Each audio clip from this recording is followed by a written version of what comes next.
ஆண்டவராகிய இயேசு கிறிஸ்துவின் இனிய நாமத்தினாலே உங்களை வாழ்த்துகிறேன். மறுபடியும் ஒரு விசை இந்த தொலைக்காட்சி நிகழ்ச்சி மூலம் உங்களை சந்திக்கவும் ஆண்டவரின் திருவார்த்தைகளை பகிர்ந்து கொள்ளவும் கர்த்தர் கொடுத்த பெரிய கிருபைக்காக நான் கர்த்தரை துதிக்கிறேன், ஸ்தோத்திரிக்கிறேன். கர்த்தர் நல்லவர். ஹல்லேலூயா, ஆமென். இப்பொழுதும் ஆண்டவர் நம்மோடு பேசும்படியாக தலையை தாழ்த்தி ஜெபம் பண்ணுவோம். பரிசுத்தமுள்ள நல்ல பிதாவே, உமக்கு நன்றி செலுத்துகிறோம். எங்கள் ஆண்டவர் இயேசு கிறிஸ்துவின் நாமத்தில் ஜெபிக்கிறோம். கர்த்தாவே, எங்களோடு பேசுவீராக. பரிசுத்த ஆவியானவரின் திரு கரத்தில் அர்ப்பணிக்கிறோம். எல்லா தடைகள் இயேசுவின் நாமத்தில் விலகும்படி ஜெபிக்கிறோம். இயேசு கிறிஸ்துவின் மூலம் நல்ல பிதாவே, ஆமென். Praise the Lord. ஹல்லேலூயா. இந்த நாளிலும் ஆண்டவராகிய இயேசு கிறிஸ்துவின் சுவிசேஷத்திலிருந்து ஒரு முக்கியமான சம்பவத்தை எடுத்து நமது பிரயோஜனத்துக்கென்று தியானிக்க கர்த்தர் நமக்கு உதவி செய்வாராக. மத்தேயு சுவிசேஷம் 15ஆம் அதிகாரம் 28வது வசனம். மத்தேயு சுவிசேஷம் 15:28. இயேசு அவளுக்கு பிரதித்திரமாக, ஸ்திரீயே, உன் விசுவாசம் பெரியது, நீ விரும்புகிறபடி உனக்கு ஆக கடவது என்றார். அந்நேரமே அவள் மகள் ஆரோக்கியமானாள். இந்த சுவிசேஷ பகுதி நமக்கு நன்றாய் தெரிந்த ஒரு பகுதி. ஆண்டவராகிய இயேசு கிறிஸ்து தமது ஊழியத்தின் நாட்களில் ஒரு விசை பலஸ்தீனா தேசத்தின் எல்லை விட்டு புறஜாதிகளின் தேசமாயிருந்த தீரு சீதோன் என்கிற பகுதிக்கு வந்தார்.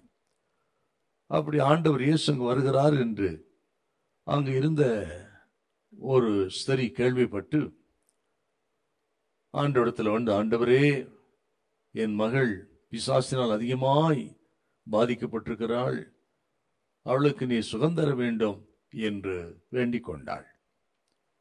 அதற்கு ஆண்டவர் ஆரம்பத்தில் மறுத்தாலும், தடை செய்வது போல ஆண்டவர் பேசினாலும், பின்பு அவள் விசுவாசத்தை கர்த்தர் கண்டு அவளுடைய மகளுக்கு அற்புதமான சுகத்தை கொடுத்தார் என்று இந்த பகுதியில் நம்ம பார்க்கிறோம். மார்க்கு சுவிசேஷம் 7ஆம் அதிகாரத்திலும் இது வருகிறது. இந்த மத்தேயு சுவிசேஷம் 15ஆம் அதிகாரத்தில் இது குறித்து நம்ம பார்க்கிறோம். அதுதான் நம்ம வாசிக்க கேட்டோம். இதுல இருந்து அறிமுகமாக சில வார்த்தைகளை சொல்ல நான் விரும்புகிறேன். இந்த தீரு சீதோன் அப்படிங்கிறது இன்றைக்கும் இருக்கிற லெபனான் பகுதியாக இருக்கிறது. அதாவது மத்திய தரைக்கடலின் கிழக்கு பகுதி தான் இந்த தீரு சீதோன் என்கிற பகுதிங்க. இங்கே பெனிக்கே நாட்டார்கள் அதிகமாய் வசித்தார்கள். அங்கே இருந்த ஒரு ஸ்திரீ தான் ஆண்டவரை தேடி வந்தாள்.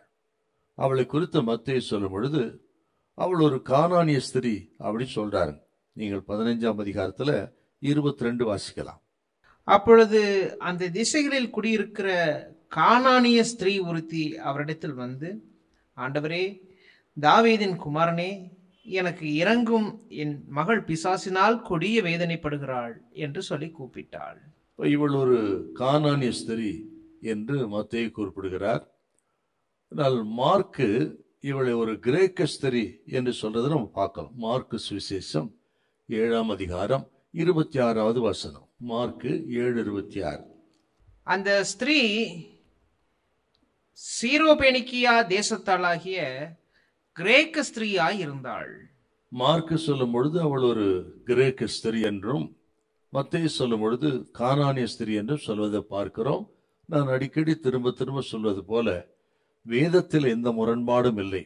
நாம் அறிந்து கொள்வதில் தான் நமக்கு முரண்பாடு இருக்குமே தவிர வேதாகமத்தில் முரண்பாடு இல்லை என்பதை நான் மறுபடியும் தெரிவித்துக் கொள்கிறேன்.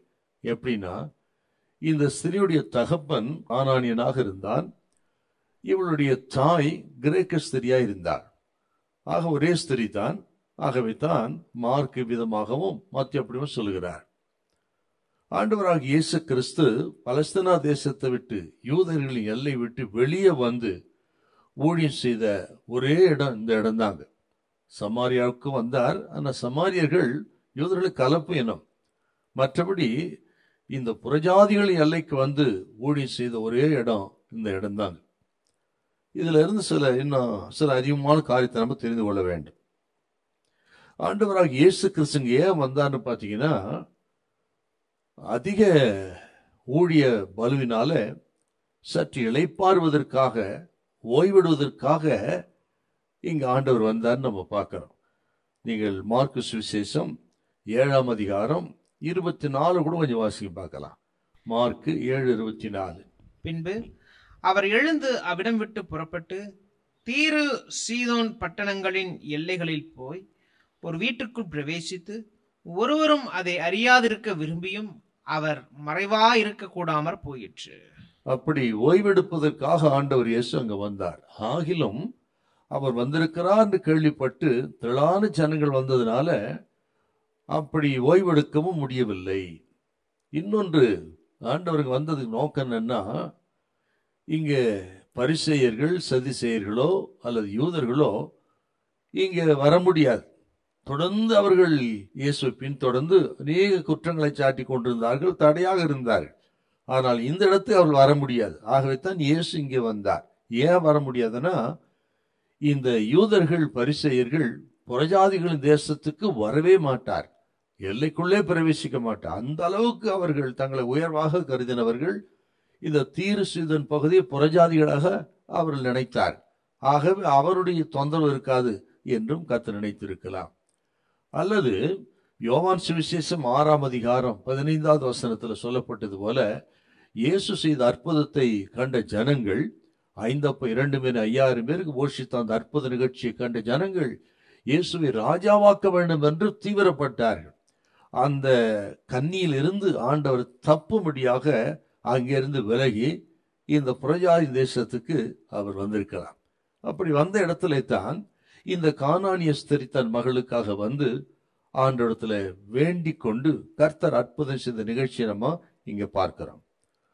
இன்னும் சொல்ல போனால், எலியாவின் நாட்களில் எலியா சாரிபாத் என்ற இடத்துக்கு, சாரிபாத்தின் விதவை வீட்டுக்கு அனுப்பப்பட்டார் ஆண்டவரால் அப்படின்னு நம்ம பார்க்கிறோம். அந்த சாரிபாத் விதவை இருந்த இடமும் இந்த பகுதி தான். நீங்கள் 1 ராஜாக்கள் 17ஆம் அதிகாரம் 9 வாசித்தா உங்களுக்கு தெரியும். அறிமுகத்துல ரொம்ப சில முக்கியமான விஷயங்களை நீங்க தெரிந்து கொள்ள வேண்டும் என்பதற்காக சொல்லுகிறேன். இந்த இடத்துல தான் அந்த சாரிபாத் விதவை இருந்திருக்கிறார். 1 ராஜாக்கள் 17:9. நீ எழுந்து சீதோனுக்கு அடுத்த சாரிபாத் ஊருக்கு போய் அங்கே தங்கியிரு, உன்னை பராமரிக்கும்படி அங்கே இருக்கிற ஒரு விதவைக்கு கட்டளையிட்டேன் என்றார். ஆக சீதோனுக்கு அப்படின்னா அந்த தீரு சீதோன் எல்லைங்க. அங்கதான் எலியாவின் நாட்களிலே சாரிபாத் விதவை போஷித்த அற்புதமும் அங்கே நடந்திருக்கிறது. ஆண்டவராக இயேசு கிறிஸ்து சொன்ன அந்த வார்த்தையை நீங்க கவனிச்சீங்களா? பிரதானமாய் நாம் வாசித்த அந்த வசனத்துல ஒரு வார்த்தை கூட நீங்க கவனிக்கணும். மறுபடியும் வாசிக்கலாமா? 15:28 மத்தேயு. இயேசு அவளுக்கு பிரதித்திரமாக, ஸ்திரியே, உன் விசுவாசம் பெரிது, உன் விசுவாசம் பெரிது, நீ விரும்புகிறபடி உனக்கு ஆக கடவது என்றார். நீ விரும்புகிறபடி உனக்கு ஆக கடவது, உன் விசுவாசம் பெரியது அப்படின்னு ஆண்டவர் சொல்றாரு. அதாவது 2 இடத்துல தான் ஆண்டவர் இப்படி உன் விசுவாசம் பெரியது அப்படின்னு சொன்ன 2 இடங்கள் உண்டு. ஒன்று இந்த ஸ்திரியின் விசுவாசத்தை கண்டு கர்த்தர் சொன்னது. இன்னொன்று மத்திய 8ஆம் அதிகாரத்துல 10வது வசனத்துல 100க்கு அதிபதி விசுவாசத்தை கண்டும் கர்த்தர் இப்படிப்பட்ட விசுவாசத்தை இஸ்ரவேலுக்குள்ளும் காணவில்லை என்று சொல்லி அந்த பெரிய விசுவாசமாக கண்டார் அப்படின்னு நம்ம அவங்க பார்க்கிறோம். அப்படி விசுவாசம் பெரியது என்று சொல்லப்பட்ட 2 இடங்கள்.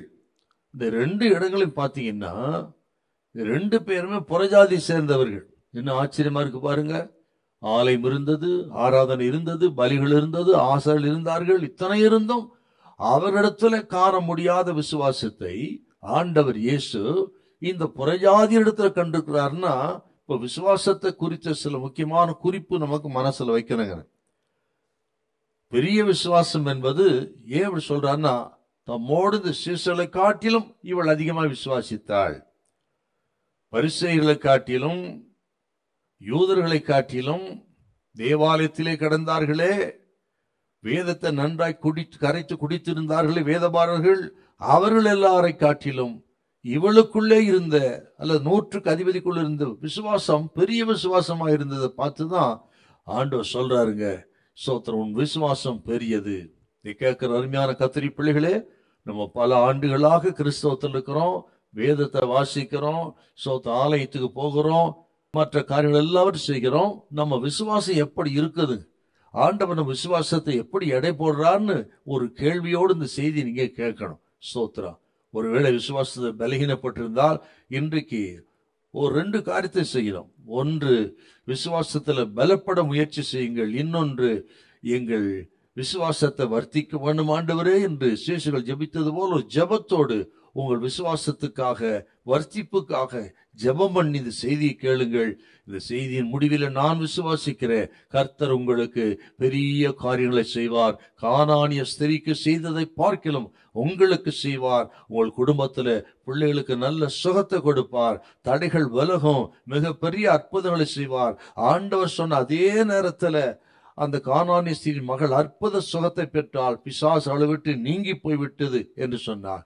அவளுக்கு செய்ததை பார்க்கலாம் இதை கேட்கிற விசுவாசிக்கிற உங்களுக்கு அதிகம் ஆண்டவர் செய்வார் என்று நம்பி ஸ்தோத்திரம். உங்களுக்காக ஜெபிக்கிறேன். கர்த்தர் பெரிய காரியங்களை செய்வாராக. ஹல்லேலூயா, பிரைஸ் தி லார்ட். இன்னொரு விஷயம் கொடுங்க. பெரிய விசுவாசத்துக்கு ஒரு பெரிய பின்னணியோ அல்லது பொசிஷனோ முக்கியம் அல்லங்க. இவளுக்கு என்ன பின்னணி இருந்ததுங்க? இவ யூத ஸ்திரியா? இவள் ஒரு புறஜாதி ஸ்திரி. எந்த பின்னணியும் கிடையாது, எந்த பொசிஷனும் கிடையாது. இவ இஸ்ரவேல்ல பெரிய ஆளா இருந்தாளா, அல்லது ஒரு பாரம்பரிய யூத குடும்பத்துல பிறந்திருந்தாளா, அல்லது ஆசாரிய வகுப்புல பிறந்திருந்தாளா? அப்படி எந்த பொசிஷனும் கிடையாதுங்க, எந்த பின்னணியும் கிடையாது. ஆக நம்ம பெரிய விசுவாசத்துக்கு ஒரு பொசிஷனோ பின்னணியோ முக்கியம் அல்ல. அவைகளெல்லாம் ஒரு கேரண்டியும் கிடையாது. நான் பாஸ்டர்ஸ் குடும்பத்துல பிறந்தேன், ஆகவே எனக்குள்ள பெரிய விசுவாசம் இருக்கிறது, அல்லது நான் பாரம்பரிய பெந்தோகோஸ்து குடும்பத்துல பிறந்தேன், ஆகவே நான் இத்தனை வருஷம் கிறிஸ்தவன், ஆகவே என்னோட விசுவாசம் பெரியது என்று பின்னணியை வைத்தோ பொசிஷனை வைத்தோ விசுவாசத்தால போட முடியாதுங்க. இன்னும் சொல்கிறேன், ஆக நமது விசுவாசத்துக்கு பின்னணியோ பொசிஷனோ உத்தரவாதம் அல்ல. அப்ப எது தேவைன்னா, இந்த ஸ்திரியை பாருங்கள். மனம் திரும்புதல், சரியாக வழிநடத்தப்படுதல், பயபக்தி, விடாமுயற்சி, தாழ்மை, இதுதாங்க முக்கியம். நமது விசுவாசம் வர்த்திக்கப்படுவதற்கு, நமது வேண்டுதல் ஜெபங்கள் கேட்கப்பட்டு பெரிய காரியங்களை நாம் சந்திப்பதற்கு நமக்கு தேவை இந்த மனம் திரும்புதலும் விடாமுயற்சியும் சரியாய் கர்த்தருக்கு நேராய் வழிநடத்துகிற தன்மை, ஸ்தோத்திரம், தாழ்மை, இதுதாங்க ரொம்ப முக்கியம். பயபக்தி ரொம்ப முக்கியம். இப்படி இருக்கும் என்று சொன்னார் உங்கள் விசுவாசம் வர்த்திக்கப்படும். கர்த்தர் வர்த்திக்க பண்ணுவார். உங்கள் ஜெபத்துக்கு பதில் கொடுப்பார். மிகப்பெரிய அற்புதங்களை காண்பீர்கள். இந்த நாளிலே கர்த்தர் சொல்லுகிற நாள் உங்கள் வாழ்க்கையில மறக்க முடியாத ஒரு நாளாக இருக்கலாம். அப்படி ஆண்டவரை விசுவாசிங்கள், ஆண்டவரை நம்புங்கள். அவரால் ஆகாத காரியம் ஒன்றுமில்லை. கர்த்தர் உங்களுக்கு பெரிய காரியங்களை செய்வார். உங்கள் விசுவாசத்தை கர்த்தர் கனம் பண்ணுவார். ஹல்லேலூயா, பிரைஸ் தி லார்ட். இது அப்படியே அறிமுகமாக மனதில் வைத்து இந்த விசுவாசத்தை குறித்து, இவளுக்குள்ளே இருந்த விசுவாசத்தை குறித்து 3 குறிப்புகளை சொல்ல நான் விரும்புகிறேன். சுருக்கமாக நீங்கள் கவனிங்கள். அதுல நம்பர் 1, இவள் விசுவாசத்தை பார்த்தீங்கன்னா, விசுவாசம் அமைதியாய் இராது. முதல் குறிப்பு, விசுவாசம் அமைதியாய் இராது. இப்ப மத்தேயு சுவிசேஷம் 15:25 வாசிப்போம். அவள் ஆண்டவரே எனக்கு உதவி செய்யும் என்று அவரை பணிந்து கொண்டாள். ஆண்டவரே எனக்கு உதவி செய்யும் என்று அவள் பணிந்து கொண்டாள். எல்லாம் கவனிக்கணுங்க. விசுவாசம் அமைதியாய் இராது. இவள் தொடர்ந்து ஆண்டவரை கூப்பிடுகிறாள். ஆண்டவர் காது கேளாதவர் போல் ஆரம்பத்தில் வருகிறார். சீசர்கள் ஆண்டவரே இவள் தொடர்ந்து வருகிறாளே, இவளுக்கு ஏதாகிலும் செய்யும், இவளை அனுப்பிவிடும் என்றெல்லாம் அவர்கள் பேசுகிறார்கள். அதன் பிறகும் இவள் தொடர்ந்து கூப்பிட்டு கொண்டே வருகிறார். ஒரு காலகட்டத்தில் பார்த்தீங்கன்னா ஆண்டவர் அவள் விசுவாசத்துக்கு எதிராக இருப்பது போல பேசுறார்கள். ஆகில இந்த ஸ்திரியை பார்த்தீங்கன்னா அவ விடுற மாதிரி இல்லைங்க. தொடர்ந்து கூப்பிட்டு கெஞ்சினாள், மன்றாடினாள். அவருடைய மன்றாடுதல், கெஞ்சுதல் வீண் போகவில்லை. அவள் வந்த நோக்கம் வீண் போகவில்லை. ஆண்டவர் அற்புதத்தை செய்தார் என்றால் அவள் விசுவாசம் இத்தனை தடைகளாய் தடைகள் என்பதை கூட பார்க்காமல் அவள் திரும்பி போயில்ல பாருங்க. அவள் ஒரு ஸ்திரியாயிருந்தாள், அவள் ஒரு அந்நிய ஸ்திரீ, கானானிய ஸ்திரியாயிருந்தாள், யாருக்கும் அறிமுகம் இல்லாததா இருந்தால். இத்தனை இருந்தும் அவள் இந்த தடைகளை பார்த்து அமைதியா இருந்தல்ல பாருங்க. அவள் விசுவாசத்தை யாரும் மூடிவிட அனுமதிக்கவில்லை. தொடர்ந்து அவள் மன்றாடினாள். ஆகவே தான் சொன்ன, விசுவாசம் அமைதியா இராது. சில வார்த்தைகளை உங்களுக்கு சொல்லுவேன், இல்ல மனதில் வைக்கணுங்க. பாத்தீங்கன்னா, இயேசு கிறிஸ்துவை இவள் ஏதோ உதவி செய்கிற ஒரு நபராக மட்டும் பார்க்கலங்க. எப்படி பார்த்தால், இயேசு கிறிஸ்துவை தனது நம்பிக்கையாகவே இவள் பார்த்தாள். ரெண்டு வித்தியாசம் இருக்கு. ஏதோ உதவி செய்கிற நபராக அல்ல, தனது நம்பிக்கையாகவே ஆண்டவரை இவள் பார்த்தாள். இந்த கேட்கிற அருமையான கத்திரி பிள்ளைகளே, ஏதோ உதவிக்காக வருகிற கிறிஸ்தவர்கள் பெருகிவிட்டார்கள். இன்றைக்கு ஞாயிறு ஆராதனைக்கு எதுக்கு வராங்க? ஆசீர்வாதத்துக்காக அவர்கள் பெருகி இருக்கிறார்கள். ஆசீர்வாதத்துக்காக ஆண்டவரை தேடுகிற கூட்டம் பெருகிவிட்டது. இவளை பாருங்க, ஏதோ உதவி செய்ய ஒரு நபராக மட்டும் ஆண்டவரை பார்க்கலங்க. இவள் இயேசு கிறிஸ்துவை தனது நம்பிக்கையாகவே பார்த்தாள். இயேசு கிறிஸ்துவை தேடுவதிலே இவள் தீவிரமாயிருந்தாள். ஒரு வார்த்தையும் ரொம்ப முக்கியம் உங்களுக்கு. இயேசு கிறிஸ்துவை தேடுவதிலே இவள் தீவிரமா இருந்தாள். அந்த 22 மறுபடியும் வாசிக்கலாமே, ஒரு வார்த்தை பாருங்க. அப்பொழுது அந்த திசைகளில் குடியிருக்கிற கானானிய ஸ்ரீ ஒருத்தி அவரிடத்தில் வந்து, ஆண்டவரே, ஆண்டவரே, தாவீதின் குமாரனே, எனக்கு இரங்கும், என் மகள் பிசாசினால் கொடிய வேதனைப்படுகிறாள் என்று சொல்லி கூப்பிட்டாள். என்று கூப்பிட்டாள், சத்தமிட்டாள். மார்க்கு சுவிசேஷம் 7ஆம் அதிகாரத்தை வாசித்து பாருங்க நீங்க. அவள் சத்தமிட்டாள், கூப்பிட்டாள்.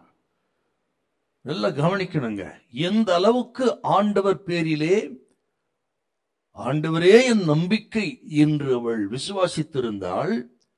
இவள் விசுவாசம் அமைதியா இராமல் தொடர்ந்து கூப்பிட்டு இருப்பாங்க. ஆகவே தான் சொன்னேன், இயேசுவை தேடுவதில் மிக தீவிரமாக இருந்தாள். இந்த கேட்கிற கத்திரி பிள்ளைகளே, ஆண்டவரை தேடுவதில் மட்டும் நீங்க தீவிரப்பட்டால், அவரை தேடி கண்டுபிடிக்கவும், அவர் அற்புதத்தை பெற்றுக்கொள்ளவும் அவரே வழியை எளிதாக்குவாருங்க. நல்லா கவனிக்கணும். மத்தேயு சுவிசேஷம் 2ஆம் அதிகாரம் 1-2 வசனத்தை வாசித்து பாருங்க. வானசாஸ்திரிகள், இயேசு பிறந்த பொழுது வானசாஸ்திரிகள் கிழக்கிலிருந்து வந்தார்கள். இவ்வளோ பிரயாசப்பட்டு நட்சத்திரத்தை பார்த்து, இவ்வளோ பணத்தை செலவழித்து, நேரம் செலவழித்து, உழைப்பை செலவழித்து ஆண்டவரை தேட வந்தார்கள். தீவிரமாய் தேடி வந்தார்கள். அப்படி வந்து தேடி ஆண்டவரை பார்ப்பதற்கு ஆண்டவர் நட்சத்திரத்தை அனுப்பி, அந்த நட்சத்திரம் ஆண்டவர் இருக்கிற பிறந்திருக்கிற அந்த ஸ்தலம் மட்டும் மட்டும் வழி நடத்துன்னு சொன்னால், ஆண்டவரை தேடுவதில் தீவிரமாக இருந்தால் தேடி கண்டுபிடிக்க அவர் வழியை ஆயத்தம் பண்ணுவார். இப்ப மத்தேயு சுவிசேஷம் 2:1-2 வாசிங்க. ஏரோது ராஜாவின் நாட்களில் யூதேயாவில் உள்ள பெத்லகேமிலே இயேசு பிறந்த பொழுது கிழக்கிலிருந்து சாஸ்திரிகள் எருசலேமுக்கு வந்து யூதருக்கு ராஜாவாக பிறந்திருக்கிறவர் எங்கே? கிழக்கிலே அவருடைய நட்சத்திரத்தை கண்டு அவரை பணிந்து கொள்ள வந்தோம் என்றார்கள். பாத்தீங்களா? அவர் வந்து ஆண்டவரை பணிந்து கொண்டு போனார்கள். ஆகவே தான் சொல்லுகிறேன், ஆண்டவரை தேடுவதில் தீவிரமாயிருங்கள். ஒருபோதும் ஒருவர் கைவிட மாட்டா. தேடுகிறவருக்கு பலன் அளிக்கிறவர், தேடுகிறவர்கள் கண்டடைவார்கள் என்று வேதம் சொல்லுகிறது. ஆகவே கவனிங்கள். அது மட்டுமல்ல, ஜெபம் என்பது இவளுக்கு ஒரு சடங்கு கிடையாதுங்க. சடங்குக்காக ஆண்டவரை தேடி வந்தவல்ல. ஏதோ ஜெபிப்போம், கேட்டா கேட்கட்டும், இல்லைன்னா பரவாயில்ல, நம்ம தலைவிதி அப்படின்னு போக வந்தவல்ல. இவள் தீவிரமாய் அவள் கூப்பிட்டால், மன்றாடினாள் என்றால், ஜெபம் இவளுக்கு ஒரு சடங்கு அல்ல. இன்றைக்கு நம்மிலே அநேகருக்கு ஜெபம் ஒரு சடங்காக போய்விட்டது. கவனிக்கணும். ஏன் பதில் வரலன்னா, இதெல்லாம் ரொம்ப முக்கியம். நமக்கு ஜெபம் நமக்கு சடங்காக இருக்கக்கூடாது, அது நமக்கு ஜீவனா இருக்கணும். மன்றாடி ஜெபிக்கிற அந்த விசுவாசமுள்ள ஜெபமா இருந்தா உங்க ஜெபத்துக்கு நிச்சயமாக கர்த்தர் பதில் கொடுப்பார். இதை நீங்க கேட்கும் பொழுதே உள்ளத்திலேயே ஆண்டவர் விசுவாசித்து ஒரு பெருமூச்சே உங்களுக்கு ஜெபமா இருக்கட்டும். உங்களுடைய எந்த விண்ணப்பத்தை கேட்டு கர்த்தர் உங்களை ஆதரிப்பார். ஹல்லேலூயா, பிரைஸ் தி லார்ட். இவள் இயேசு கிறிஸ்துவை பின்தொடர ஆரம்பித்தால் எங்கே முடித்தாள்னா முழங்காலில் முடித்தாள். நீங்க இந்த வாஸ்து பாத்தீங்கன்னா பணிந்து கொண்டால் 25 வாசிங்க பார்க்கலாம். அவள் வந்து ஆண்டவரே எனக்கு உதவி செய்ய வேண்டும் என்று அவரை பணிந்து கொண்டாள். பின்தொடர ஆரம்பித்தால், பின்பற்ற ஆரம்பித்தாள். இவள் எங்கே முடித்தாள்? முழங்காலில் முடித்தாள். கெஞ்சுதலில் ஆரம்பித்து ஜெபத்திலே முடித்தாள். என்ன ஒரு விசுவாசம் பாருங்க. முடிவு ஜெபமாகத்தான் இருந்தது, ஆரம்பமும் ஜெபமாகத்தான் இருந்தது. ஆகவே தான் இவள் ஜெபத்தை கேட்டு விண்ணப்பத்தை கேட்டு விசுவாசத்தை பதில் கொடுத்தாருங்க. இதெல்லாம் நமக்கு தேவையான நல்ல ஆலோசனைகள். இவள் தன் மகளுக்காக ஆண்டவரிடத்துல வந்தாள் அப்படின்னு 15-20 வாசிக்க கேட்டோம். ஏன் வந்தாள்னா இயேசு கிறிஸ்துவை மேசியாவாக இவள் அறிந்து விசுவாசித்தாள். என் மகளை, பிசாசின் பிடியில் இருக்கிற மகளை விடுதலையாக்க குணப்படுத்தக்கூடிய வல்லவர் என்று ஆழமாய் விசுவாசத்தின் விளைவுதான் இப்படி மன்றாடி இவள் ஜெபம் பண்றாங்க. பாத்தீங்களா? அப்போ நம்ம ஆண்டவர் அறிந்திருக்கிற நாம் அப்படி எந்த ஒரு ஜெபத்தை வைத்தாலும் விசுவாசத்தோடு, ஆண்டவரால் ஆகாத காரியம் ஒன்றுமில்லை, அவர் எல்லாவற்றையும் செய்ய வல்லவர், சுகம் கொடுக்க வல்லவர், இந்த பிரச்சனை தீர்க்க வல்லவர், தடைகளை போக்க வல்லவர் என்று நீங்கள் விசுவாசித்து நீங்கள் ஆண்டவரை இந்த நேரத்திலே நீங்க விசுவாசித்து ஆண்டவரை தேடினால் நிச்சயமாய் ஒரு அற்புதத்தை கர்த்தர் உங்களுக்கு செய்வார். ஹல்லேலூயா, ஸ்தோத்திரம். ஆண்டவர் இயேசு அவளுக்கு செவி கொடுக்கும்படி மன்றாடுறா பாருங்க. கர்த்தர் ஆரம்பத்தை சொல்றாரு, அமைதியா வராரு. அதன் பிறகு பாத்தீங்கன்னா பிள்ளைகளின் அப்பத்தை எடுத்து நாய்க்குட்டிகள் போடுவது நல்லதல்ல அப்படி சொல்றாரு. சொல்றாங்க அனுப்பிவிடும் அப்படிங்கிறாங்க. இத்தனை தடைகள் இருந்தாலும் ஆண்டவர் எனக்கு செவி கொடுக்க மட்டும் நான் மன்றாடுவேன் என்று அவர் பதில் கொடுக்கிற வரலும் அவள் கெஞ்சி கூப்பிட்டு கொண்டே வந்தாள் என்றால் விசுவாசம் அமைதியா இராது அப்படி சொல்றது எவ்வளவு உண்மை பாத்தீங்களா?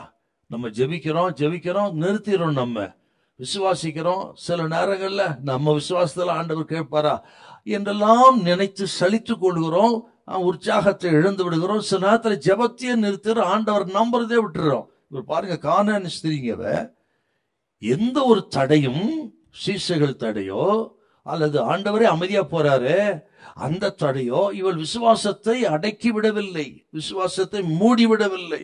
தொடர்ந்து ஜெபித்தாள். சில நேரங்களிலே நமது ஜெபம் தோல்வி என்று நினைக்கும் பொழுது ஆண்டவரை நம்புவதை நாம் நிறுத்தி விடுகிறோம். நமது வாழ்நாளிலே இதெல்லாம் நடக்கிற ஒரு அனுபவம். பல நாட்கள் ஜெபம் பண்ணி ஜெபத்துக்கு பதில் வரவில்லை, ஜெபம் தோல்வி, அல்லது நான் கேட்க மாட்டேன் என்று சொல்லி ஆண்டவர் வேறு விதமான பதிலை கொடுத்து விட்டால், நமது ஜெபம் தோல்வி என்று நாம் நினைத்து விட்டால் ஆண்டவரை நம்புவதே சில நேரத்தில் நம்ம நிறுத்திடுறோம் அல்ல சந்தேகப்படுறோம். நீங்கள் வேதத்தில் பார்த்தீங்கன்னா மத்தேயு சுவிசேஷம் 11ஆம் அதிகாரம் 2-3 வாசத்தை கொஞ்சம் வாசிப்பாங்க. மத்தேயு சுவிசேஷம் 11:2-3. அத்தருணத்தில் காவலில் இருந்த யோவான் கிறிஸ்துவின் கிரியைகளை குறித்து கேள்விப்பட்டு தன் சீஷரில் 2 பேரை அழைத்து, வருகிறவர் நீர்தானா அல்லது வேறொருவர் வர காத்திருக்க வேண்டுமா என்று அவரிடத்தில் கேட்கும்படி அனுப்பினார். எவ்வளவு பெரிய விசுவாச வீரங்க யோவான் ஸ்நானகன்! ஏரோது பிடித்து யோவான் ஸ்நானகனை சிறையில் வைத்து விட்டார். வனாந்திரத்தில் சுற்றி கொண்டு பிடித்து 4 மூலை சோத்துக்குள்ள வச்சுட்டாங்க. அவர் ரொம்ப கஷ்டமா இருக்கு. இயேசு கிறிஸ்துவை மேசியா என்று அடையாளம் காட்டினதே யோவான் ஸ்நானகன் தான். உலகத்தின் பாவத்தை சுமந்து தீர்க்கிற தேவாட்டு குட்டி வருதா என்று சொன்னவரே யோவான் ஸ்நானகன் தான். ஆனா அவருக்கே சந்தேகம் வந்துருச்சு. இப்போ வருகிறவர் நீர்தானா வேறொருவரை காத்திருக்க வேண்டுமா என்று மேசியாதானா என்பது ஒரு சந்தேகம் வந்துச்சு. அதனால தான் ஆண்டவர் சொல்றா, குருடர் பார்க்கறாங்க, செவிடு கேட்கறாங்க, முடவன் நடக்கிறாங்க, போய் சொல்லு. அப்படி என்ன அர்த்தம்? இந்த 3 வேளையும் மேசியாதான் செய்வார், அவர் ஊழியம் அது நடந்து கொண்டிருக்கிறது என்றார். நான் மேசியாதான் என்று சொல்லி அனுப்பினார் என்றால், இப்போ யோவான்ஸ்நானனுக்கே பாருங்க ஒரு சந்தேகம் வந்துருச்சு. இன்னொரு இடத்துல கூட பார்க்கலாம் நீங்க, ஆதியாகமம் 17ஆம் அதிகாரத்துல 18 வாசிப்பா, எவ்வளோ பெரிய விசுவாச வீரருங்க ஆபிரகாம், அவருக்கே பாருங்களேன் ஒரு சோர்வு வருது. ஆதியாகமம் 17:18 இஸ்மவேல் உமக்கு முன்பாக பிழைப்பானாக என்று ஆபிரகாம் தேவனிடத்தில் விண்ணப்பம் பண்ணினான். என்ன சொல்ற பாருங்க, இப்போ குழந்தை பாக்கியம் வருவதற்கு தாமதம் ஆகுது ஆபிரகாமுக்கு. இப்போ ஒரு ஜெபம் பண்றாரு, இஸ்மவேல் உமக்கு முன்பாக பிழைப்பானாக. இஸ்மவேல் தான் எனக்கு இனி சந்ததியா சுவாமி, ஆக இஸ்மவேல் எனக்கு சந்ததியா இருக்கட்டும். ஆண்டவர் யாருன்னு கேட்டீங்கன்னா, சாராள் மூலமாகத்தான் ஆபிரகாமுக்கு சந்ததி என்று வாக்கு பண்ணினால் சாராள் மூலமாகத்தான். ஒருபோதும் உங்களுக்கு வயதாகிவிட்டது, கர்ப்பம் செத்து விட்டது, ஆகவே நான் சாராள் மூலம் அல்ல ஆகாரம் மூலமாக சந்ததி கொடுக்க ஒருபோதும் மாற்றி கர்த்தர் பேச மாட்டார். எத்தனை வயசானாலும் சரி, சரீரம் செத்து போனாலும் கர்ப்பம் செத்து போனாலும் சரி, அற்புதத்தை செய்யக்கூடிய வல்லவர் ஆண்டவர். ஆனா இவருக்கு ஒரு சந்தேகம், காலம் தாமதமாயிருச்சு, ஜெபம் கேட்கறது தாமதமாயிருச்சு, ஒரு சந்தேகம் வந்துருச்சு, இஸ்மவேல் பிழைப்பானாக. பாத்தீங்களா? அநேக சந்தர்ப்பங்களிலே இப்படி ஜெபம் நமக்கு தோல்வியாக தெரியும் பொழுது ஆண்டவர் மேல் வைத்த நம்பிக்கை குறைகிறது, நம்பிக்கை இழக்க வேண்டிய நிலைமை வந்துவிடுகிறது.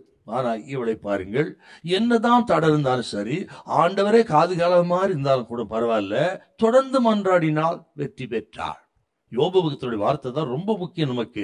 இதை கேட்கிற அருமையான கர்த்தருடைய பிள்ளைகளே, ஜெபம் கேட்கப்படாமல் இருக்கிறதா, அது கால தாமதமாகிறதா, சோத்திரம் நீங்க விரும்புறது போல நடக்கலையா, சோத்திரம் நொந்து கொள்ளாதிருங்கள், இருக்கிற நம்பிக்கை இழக்காதிருங்க, தொடர்ந்து நம்புங்க.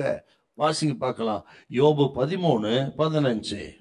அவர் என்னை கொன்று போட்டாலும் அவர் மேல் நம்பிக்கையா இருப்பேன், ஆனாலும் என் வழிகளை அவருக்கு முன்பாக ரூபகாரம் பண்ணுவேன். அவர் என்னை கொன்று போட்டாலும் அவர் மேல் நம்பிக்கையா இருப்பேன். என்ன அர்த்தங்க சார் அதுக்கு? அவர் என்னை அடித்தாலும் நான் அவரை நம்புவேன், என்னை கொன்றாலும் நான் அவரை நம்புவேன்.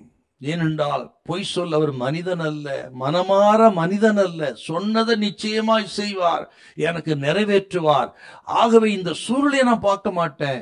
என்ன நடந்தா, என்ன அடித்தாலும் சரி, என்னை கொன்று போட்டால் அவர் மேல் நம்பிக்கை இருப்பேன் என்று அசைக்க முடியாத ஒரு நம்பிக்கை பாருங்க.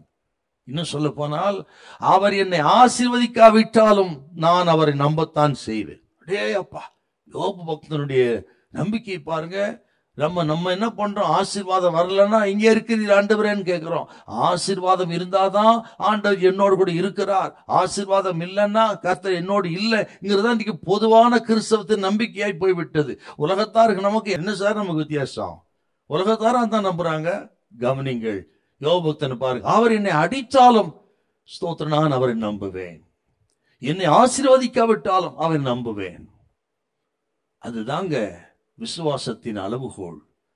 இந்த ஸ்திரீயை பாருங்கள், சோத்திரம் எத்தனை தடை வந்தாலும் சரி, சிசுகளை அனுப்பிவிடும் சொன்னாலும் சரி, கர்த்தர் கேளாது இருந்தாலும் சரி, தொடர்ந்து மன்றாடினால் ஆண்டவரே எனக்கு இரங்கும், ஆண்டவரே எனக்கு உதவி செய்யும் என்று தொடர்ந்து வந்து ஆண்டவரத்துல மன்றாடி வெற்றி பெற்றாள் இந்த கானானிய ஸ்திரீ.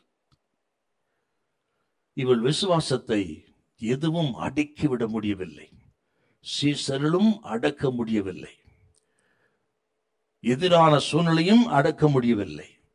இதெல்லாம் நம்ம கேட்கும்போது நம்ம என்ன யோசிக்கணும்னா, என்னதான் எதிரா இருந்தாலும் சரி, ஜெபம் கேட்க, உங்க ஜெபத்தை, கெஞ்சுதலை, மன்றாடி ஜெபிப்பதை நிறுத்தி விடாதிருங்கள். அதாங்க ரொம்ப முக்கியம். இதை கேட்கிற கர்த்தருடைய பிள்ளைகளே, கர்த்தர் உங்களோடு தான் பேசினா விசுவாசிக்கிறேன். எல்லாம் எதிரா இருக்கலாம், பல வருஷம் ஜெபம் கேட்கப்படாமல் இருக்கலாம், ஸ்தோத்திரம். நீங்கள் விசுவாசிப்பதுக்கு எதுவுமே உங்களுக்கு ஒரு உதவி இல்லாமல் இருக்கலாம், அப்படி சூழ்நிலை எல்லாம் பாதகமா இருக்கலாம். அந்த நிலைமையிலும் உங்கள் ஜெபத்தை நிறுத்தாதிருங்கள், உங்கள் கெஞ்சுதலை நிறுத்தாதிருங்கள், மன்றாடி ஜெபம் பண்ணுங்கள். நிச்சயமாய் ஒரு நாள் உங்கள் ஜெபத்துக்கு பதில் கொடுப்பார். ஹல்லேலூயா, ஸ்தோத்திரம். இதை நான் வாசித்த பொழுது தாவீதுடைய ஒரு வார்த்தையின் இருதயத்தை ஆழமாய் தொட்டது. சங்கீதம் 63:1. 63:1. தேவனே, நீர் என்னுடைய தேவன், நீர் என்னுடைய தேவன், அதிகாலமே உம்மை தேடுகிறேன். வறண்டதும் விடாய்த்ததும் தண்ணீரற்றதுமான நிலத்திலே என் ஆத்துமா உம்மேல் தாகமா இருக்கிறது, என் மாம்சமானது உம்மை வாஞ்சிக்கிறது. பாருங்க, வறண்டதும் விடாய்த்ததுமான இடத்தில் என் ஆத்துமா உம்மேல் தாகமா இருக்கிறது. அவர் தேவாலயத்தில் இல்ல, அவர் சொந்த ஊர்ல இல்லைங்க. சவுலினால் துரத்தப்பட்டு வனாந்தரத்துல குகைகளில் அலைந்து திரிகிறார்கள். வனாந்தரத்திலேயும் குகையிலையும் அலைந்து திரிந்து ஆக சாப்பாட்டுக்கு தண்ணிக்கு கஷ்டப்பட்டு ஒண்ணு இல்லாம விடாய்த்து போய் இந்த இடத்துல சொல்றாரு, என் ஆத்துமா உம்மேல் தாகமாகி இருக்கிறது. என்ன ஒரு நம்பிக்கை பாருங்க. ஸ்தோத்திரம். ஆண்டவரே, நான் அரண்மனையில் இருக்கும்போது நல்லவர் தான், வனாந்தரத்தில் இருந்தார் நீர் எனக்கு நல்லவர் தான், குகையில இருந்தார் எனக்கு நல்லவர் தான்.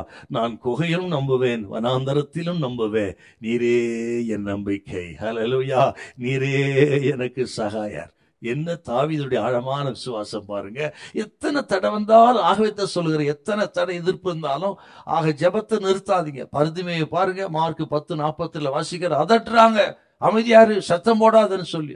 ஆகில் அவன் இன்னும் அதிகமாக கூப்பிட்டான், தாவீதின் குமாரனே எனக்கு இறங்கும் சொல்லி இன்னும் அதிகமாக கூப்பிட்டான். கர்த்தர் நின்று அவனை அழைத்து வந்து அவனுக்கு செவி கொடுத்து பார்வை கொடுத்து அவனை தன்னோடு கூடவே கூட்டிட்டு போனார். பாத்தீங்களா?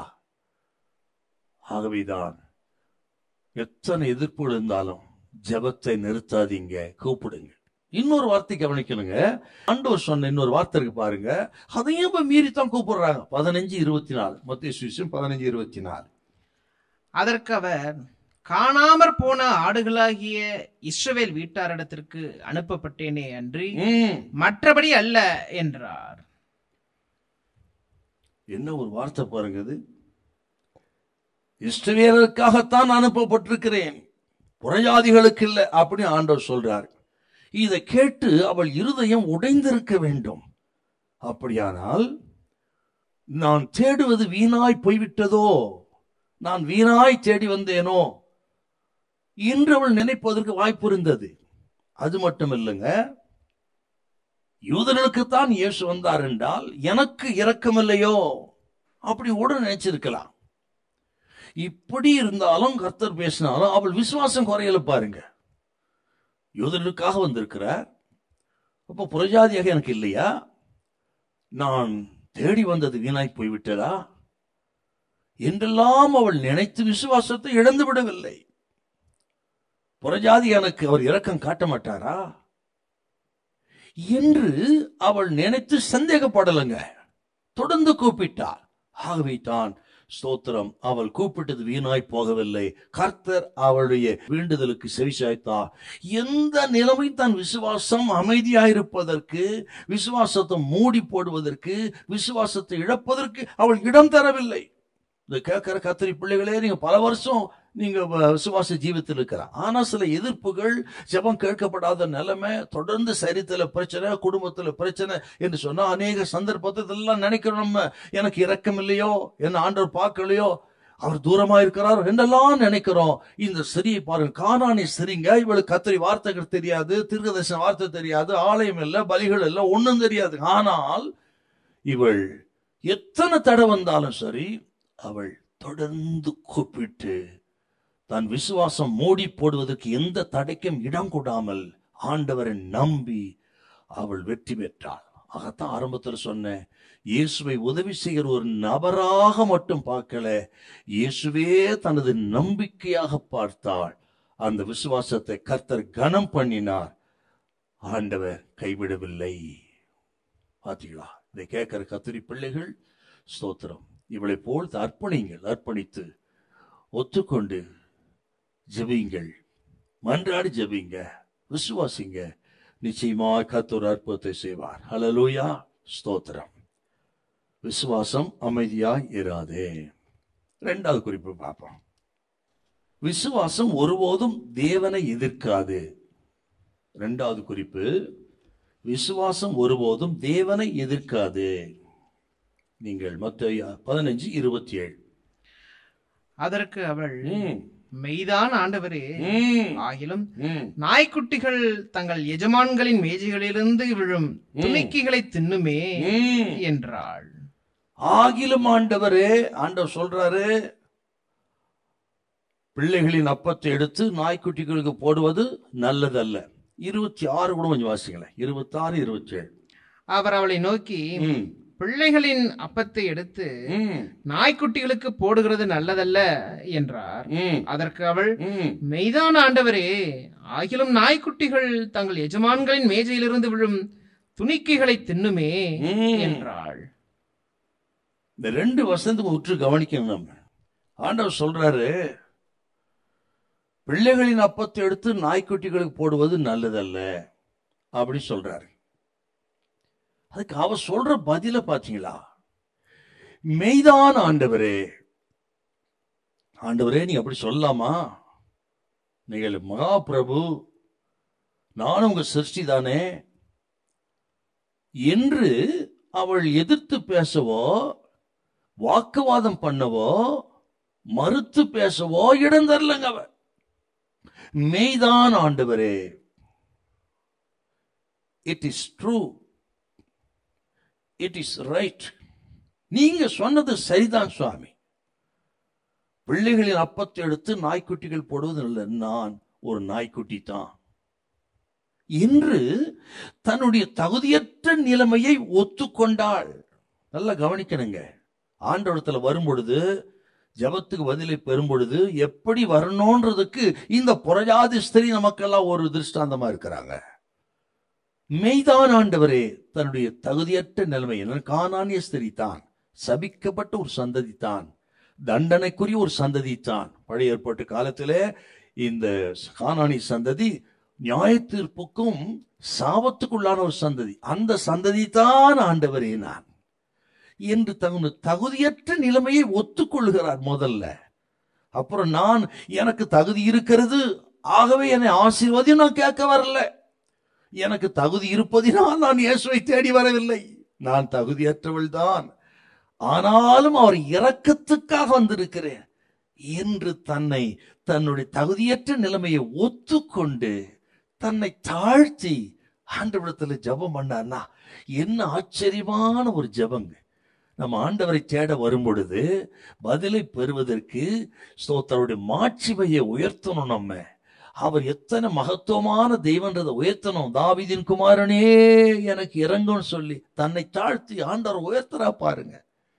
என்ன அருமையான ஒரு இடங்க.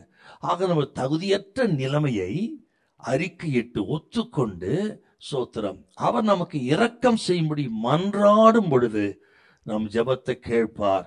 பதிலாக எதிர்த்து நிற்க கூடாது. அப்படியல்ல கர்த்தாவே, இப்படியல்ல கர்த்தாவே அப்படிலாம் சொல்லக்கூடாது. யோபு பக்தர் வார்த்தை சொல்லுவார். யோபு 25:4 கொஞ்சம் வாசி பார்க்கலாம். எவ்வளவா தாழ்த்துறாங்க பாருங்க பரிசுத்தவான்கள்லாம். யோபு 25:6. புழுவா இருக்கிற மனிதனும் பூச்சியா இருக்கிற மனுபுத்திரனும் எம்மாத்திரம். பாத்தீங்களா? தாவீது சொல்றாரு சங்கீதம் 22:6 வாசிவர், நானோ ஒரு புழு, மனுஷன் அல்ல. மனுஷனை நீ நினைப்பதற்கு, மனுபுத்திரனை எண்ணுவதற்கு எம்மாத்திரம் சுவாமி. 144 சங்கீதம் 3வது வசனம். அப்படி பக்தர்கள் தாழ்த்தி இருக்கிறார்கள். தாவீதை பாருங்கள், நாங்களோ அரதேசிகளும் பரதேசிகளுமாயிருக்கிறோம். ஆபிரகாம் சொல்றாருங்க, தோளும் தூசமான மனுஷன் உமக்கு முன்பாக நிற்க நான் துணிந்தேன். ஓ, பரிசுத்தவான்கள் எவ்வளவாய் தங்களுடைய நிலையை உணர்ந்து தாழ்த்தி ஆண்டோடைய மாட்சிமையை உயர்த்தினார்கள். ஆகவே தான் அவர்கள் பேரில் கர்த்தர் பிரியமா இருந்து ஆசீர்வதித்தார். இன்னைக்கு அருமையான கத்திரி பிள்ளைகளே, நமது ஜெபம் கேட்கப்படல என்பதற்காக, எதிரான சூழ்நிலைக்காக ஆண்டவரிடத்துல வாக்குவாதம் பண்ணாதீங்க. அப்படி அல்ல ஆண்டவரை, இப்படி அல்ல ஆண்டவரை, அவன் ஆசீர்வதிக்க இவன் ஆசீர்வதிச்சு என்னை என்று வாக்குவாதம் பண்ணாதிருங்கள். தகுதியற்ற நிலைமையை ஒத்துக்கொண்டு ஆண்டவரை உயர்த்தி மன்றாடுங்கள். உங்கள் ஜெபத்துக்கு பதில் உண்டு. ஹல்லேலூயா. விசுவாசம் ஒருபோது தேவனை எதிர்க்காது. விசுவாசம் உயிரோடு இருப்பதற்கு ஆண்டோடைய வார்த்தை தாங்க முக்கியம். நமது விசுவாசம் லைவ்ல இருக்கணும்னா ஆண்டோடைய வார்த்தை ஒண்ணுதான். ஏன் சொல்றேன்னா, பவுல் ஒரு வார்த்தை சொல்லுவாருங்க, ரோமர் 10:17 வசனம் தான் ரொம்ப முக்கியம் நமக்கு. ரோமர் 10:17 கொஞ்சம் வாசிங்க. ஆதலால் விசுவாசம் கேள்வியினாலே வரும், கேள்வி தேவனுடைய வசனத்தினாலே வரும். பாத்தீங்களா, விசுவாசம் கேள்வினால் வரும், கேள்வி தேவனுடைய வசனத்தினால் வரும். அப்படின்னா விசுவாசத்துக்கு ஒரு தன்மை இருக்குங்க. எத்தனை தடைகள் சோர்வு வந்தாலும் எதிர்நீச்சல் போடக்கூடியது விசுவாசம். எதிர்நீச்சல் போடும், விழுந்து போனாலும் எழுந்து நிமிர்ந்து நிற்கும்.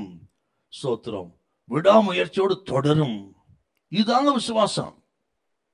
விசுவாசம் எதிர்நீச்சல் போடுங்கிறது ஒரு வார்த்தை சொல்ற விரும்புகிறேன். இந்த மீன்களை பாத்தீங்கன்னா, நீரோடையில் ஓடுகிற மீன்களை பாருங்க, செத்து போன மீன்கள் ஆற்றோடு மிதந்துட்டு போயிருங்க. ஆனா உயிருள்ள மீன்களை பார்த்தீங்கன்னா எதிர்நீச்சல் போடும், எதிர்த்து தான் போகுங்க.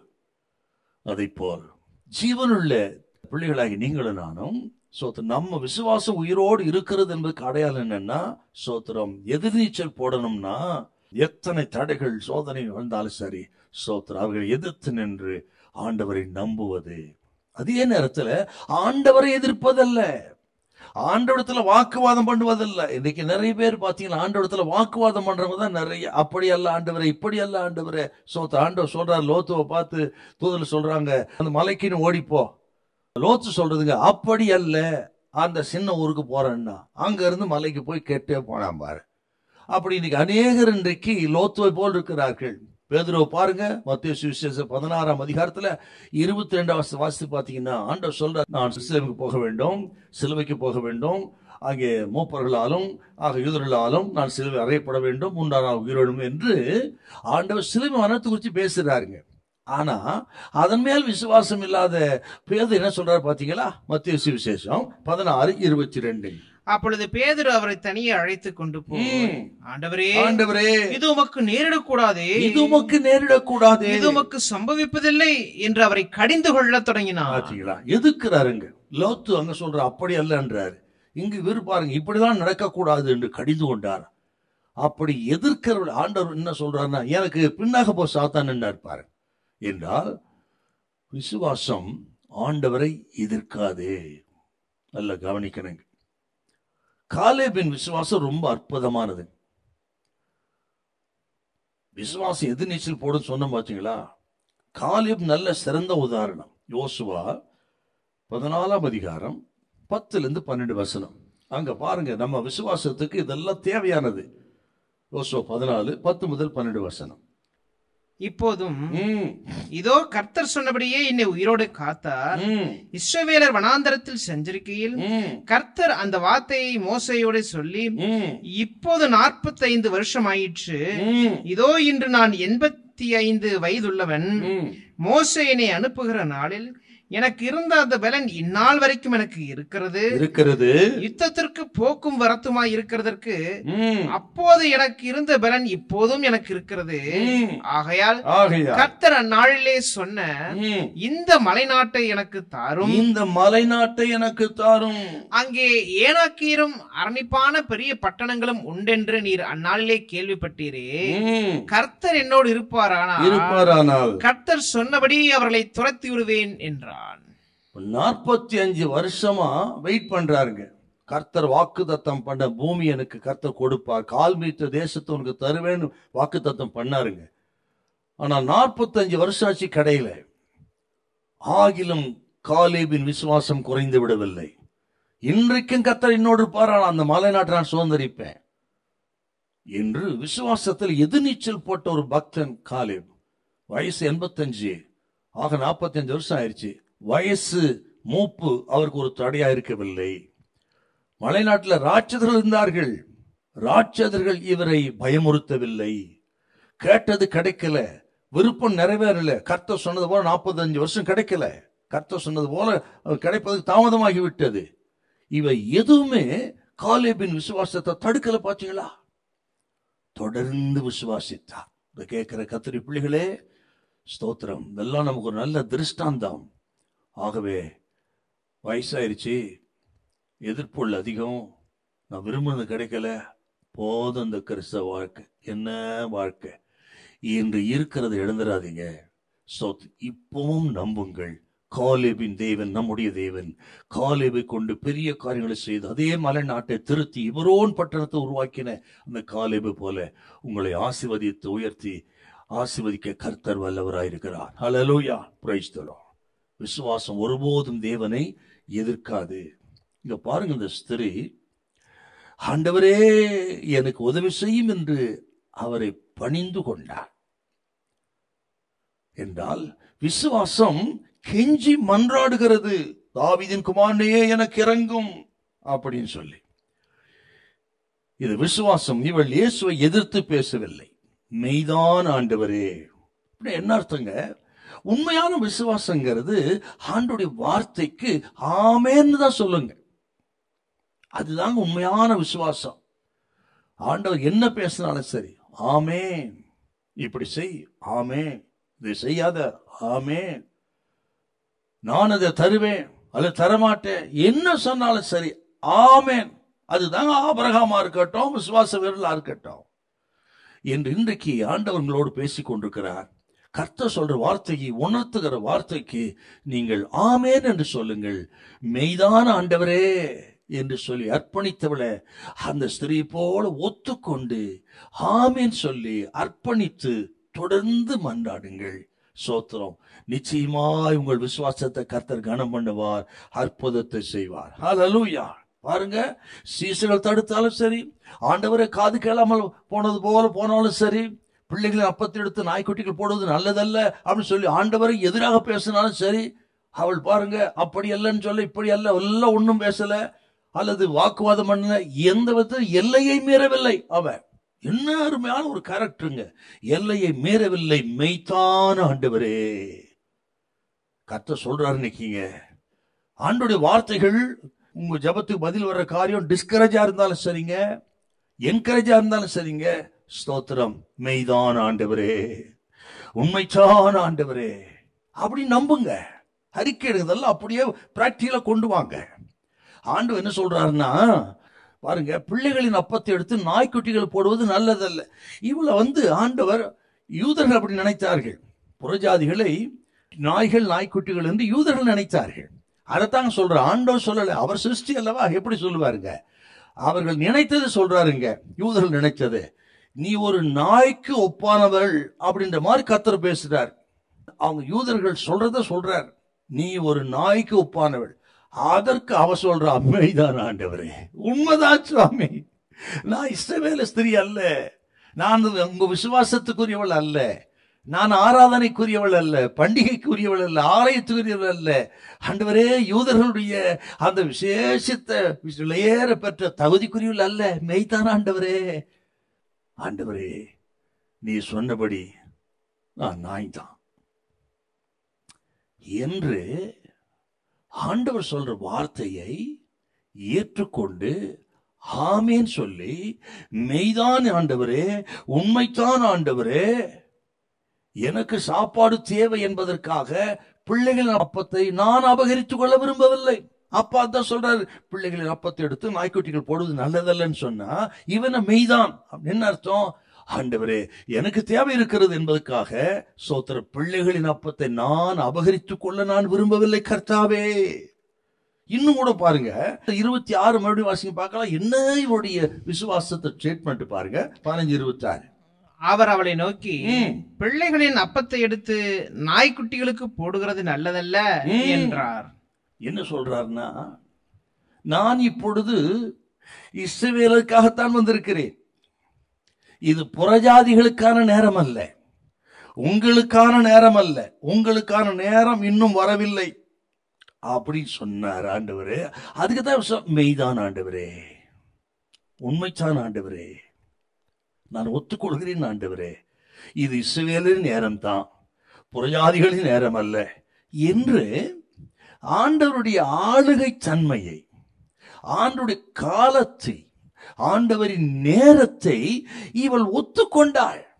சரி, புறஜாதி ஸ்திரியா இருந்தாலும் கர்த்தர் சொல்றாரு, நான் இஸ்ரவேலுக்காக வந்திருக்கிறேன், புறஜாதிகளுக்காக வரல, இது புறஜாதிகளின் நேரம் அல்ல, இஸ்ரவேலர்களின் நேரம். இப்ப இவ சொல்ற, உண்மைதான் ஆண்டவரே என்று ஆண்டவருடைய ஆளுகை தன்மை, ஆண்டவருடைய காலம், ஆண்டவரின் நேரம் எல்லாவற்றையும் ஏற்றுக்கொண்டால், ஒத்துக்கொண்டுதான் மெய்தான் சொல்றான்னா என்ன விசுவாசங்க. நாம என்ன பண்றோம்? நமக்கு சில காரியங்கள் வாய்க்கல, எல்லாம் எதிரா இருக்குது அப்படின்னா ஸ்தோத்திரம், அவனுக்கு ஆண்டவர் செய்யலையா, இவனுக்கு ஆண்டவர் செய்யலையா, ஸ்தோத்திரம், அவனு எத்தனை காலம் காத்திருக்கிறது என்று அநேக சந்தர்ப்பத்தில் காலம், நேரம், கர்த்தருடைய நேரங்கள் இதெல்லாம் பார்க்கறது இல்லை.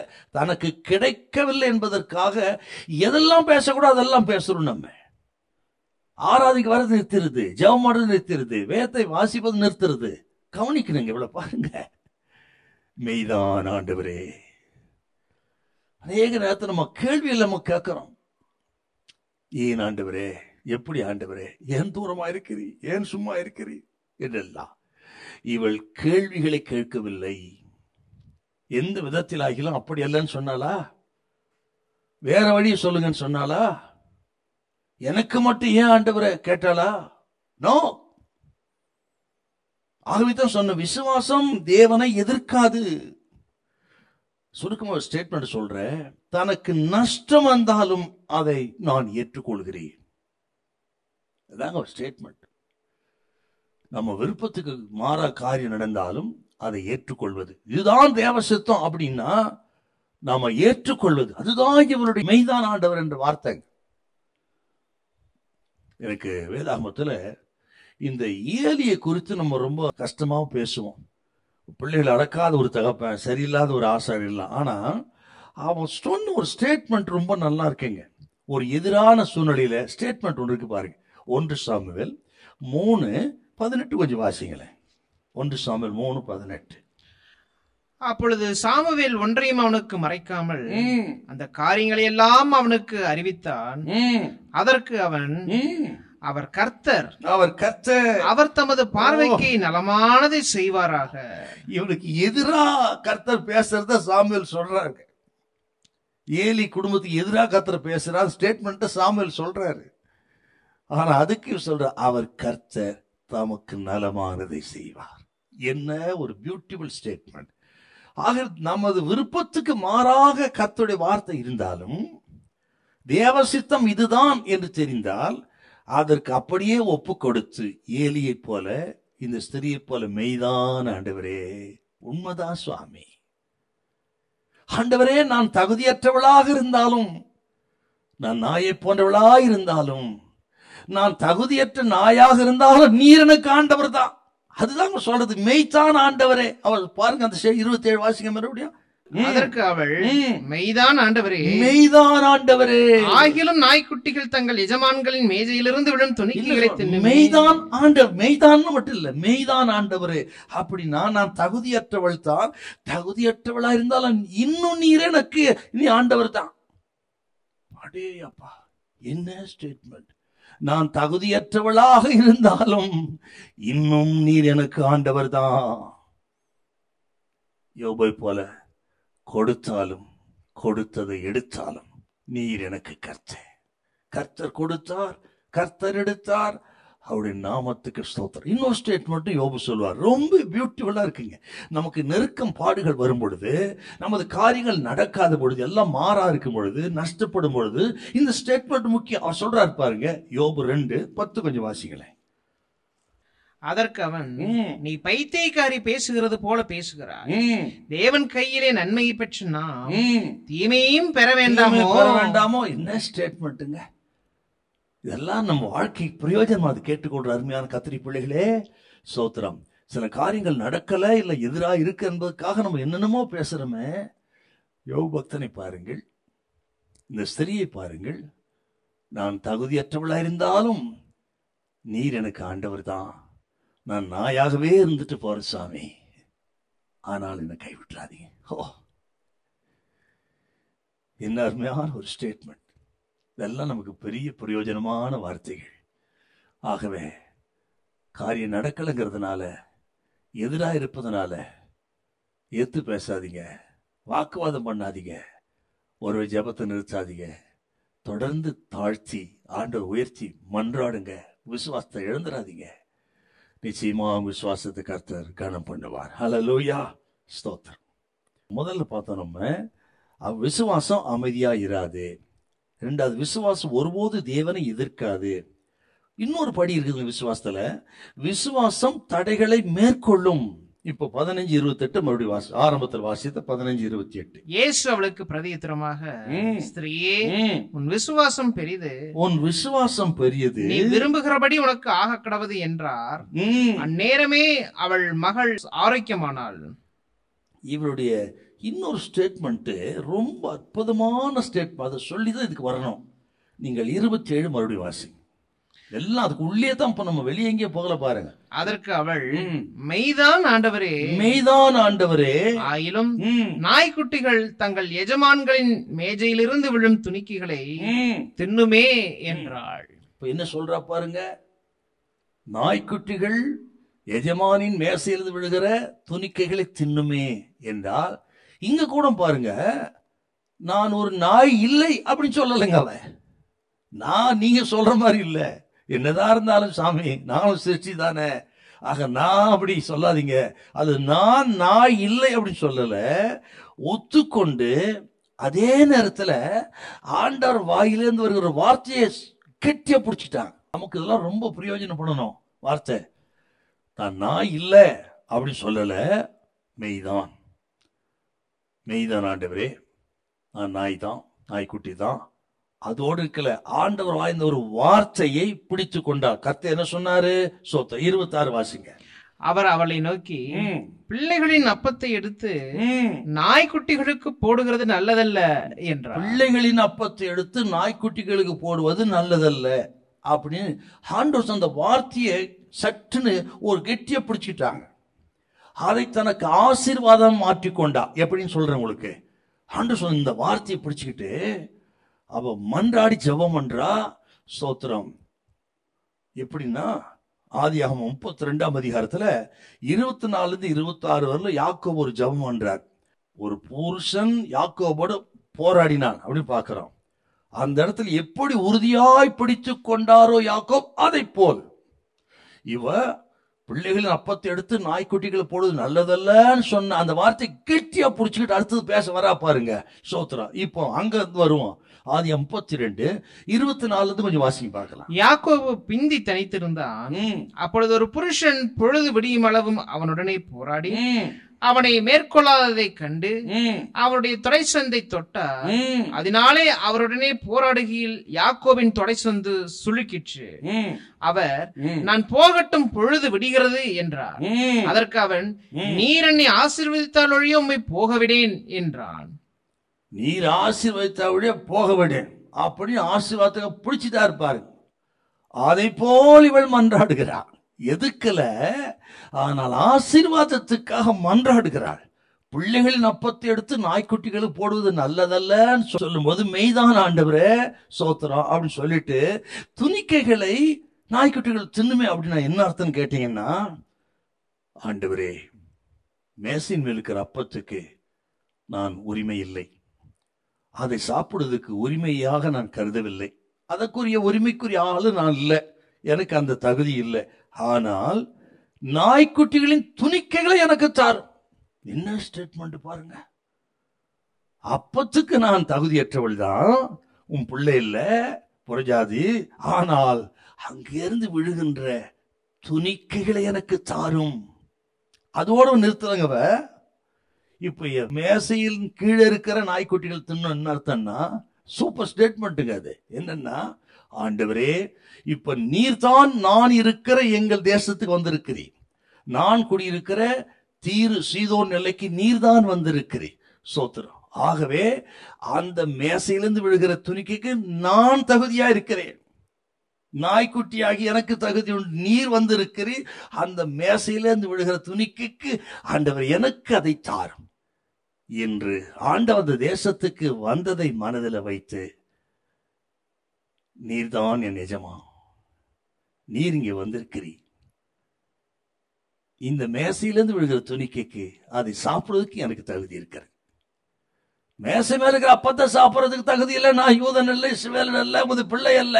ஆனால் நீர் எங்க தேசத்துக்கு வந்திருக்கிறீர், இங்க இருக்கிற நான் ஒரு திருநாய் அல்ல சுவாமி, ஓ, மேசையின் கீழ் இருக்கிற ஒரு நாய்க்குட்டி. என்ன ஸ்டேட்மெண்ட்டுங்க அது! மேசையின் கீழ் இருக்கிற ஒரு நாய்க்குட்டி. நான் எனக்கு அந்த துணிக்கைகளை தாரும். மட்டுமல்ல, இவ கேள்விப்பட்டு தான் வராங்க. இயேசுநாதர் அற்புதம் செய்கிறார், அதிசயம் செய்கிறார், இதெல்லாம் கேள்விப்பட்டு தாங்க வந்தாவ. என்ன சொல்றா? ஆண்டவரே, பிள்ளைகள் சாப்பிட்டு கொண்டே இருக்கிறார்கள், அதை நான் பார்த்து கொண்டே இருக்கிறேன், எனக்கு துணிக்கைகளை தாரும் என்று ஆண்டவரத்தில் மன்றாடி அவள் ஜெபித்தாள். என்ன ஸ்டேட்மெண்ட்டுங்க! இதுல ஒரு வார்த்தை சொல்லி நான் முக்கிய விரும்புகிறேன்.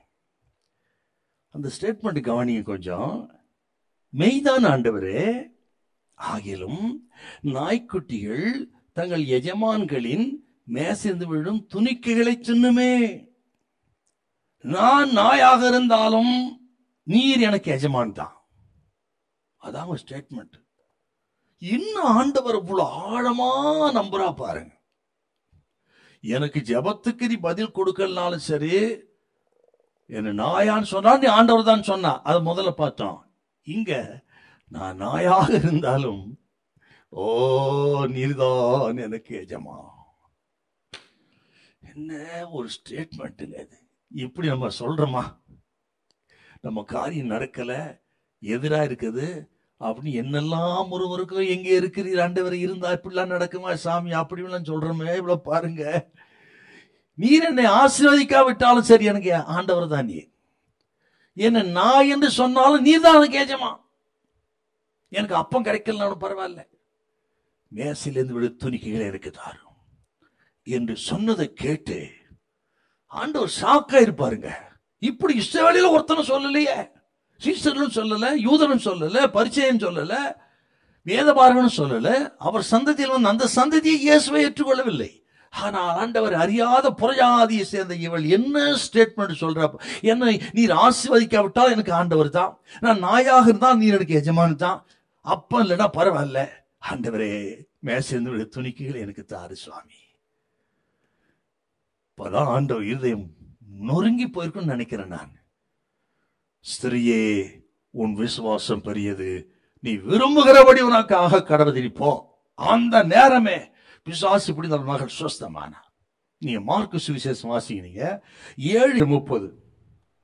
அவள் தன் வீட்டுக்கு வந்த பொழுது பிசாசு போய்விட்டதையும் தன் மகள் கட்டிலில் படுத்திருக்கிறதையும் கண்டாள். அந்த நேரமே அவள் மகளுக்கு சுஸ்தமாகி பிசாசின் விடுதலை பெற்றாள். மகள் கட்டில் படுத்திருந்தே பார்த்ததில்லை அவன்.